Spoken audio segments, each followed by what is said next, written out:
नमस्कार, आपण पाहतो आहात युग बदल न्यूज मराठी। संकल्प प्रतिष्ठान ढोल ताशा व ध्वज पथकाची पत्रकार परिषद अकोला येथे संपन्न। सामाजिक व मानवीय सेवा कार्य करणाऱ्या संकल्प प्रतिष्ठानच्या ढोल पथकाने घेतलेल्या संकल्पाच्या अनुषंगाने जिल्ह्यात अनेकांचे प्राण वाचविणाऱ्या मानवसेवी संत गाडगेबाबा शोध व बचाव पथकास रुपये 11 लाखाचा निधी, यंत्रसामग्री व उपकरणासाठी आगामी दिनांक 29 जून रोजी जाहीररित्या बहाल करण्यात येणार असल्याची माहिती आज 22 जून रोजी आयोजित पत्रकार परिषदेमध्ये संकल्प प्रतिष्ठानच्या ढोल पथकाने दिली आहे। या पत्रकार परिषदेला पथकाचे प्रमुख प्रथमेश गोखले, कोषाध्यक्षा गायत्री देशपांडे, वरुण वुरंगे, अभिजित भाटवडेकर सह संकल्प प्रतिष्ठान ढोल पथकाचे पदाधिकारी उपस्थित होते।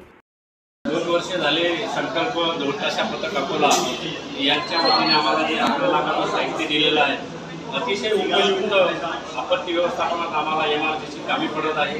या साहित्यामुळे रेस्क्यू ऑपरेशन जे 2 तास 3 तास चालणार होतं ते 1 तासामध्ये आता संपत आहे आणि आमचा जीवसुद्धा त्या ठिकाणी सुरक्षित होतो। इतरांना वाचवण्यासाठी या साहित्याचा आम्ही भरपूर फायदा घेतो।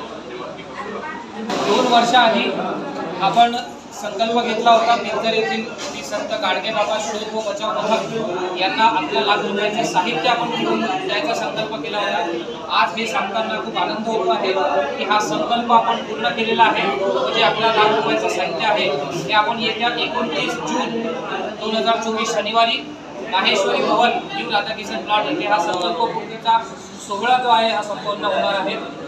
त्या दिवशी आपण हे साहित्य श्री संत गाडगेबाबा शोध व बचाव पथक यांचे संचालक श्री दीपकजी सदाफळे यांना हे साहित्य आपण सुपूर्द करणार आहे।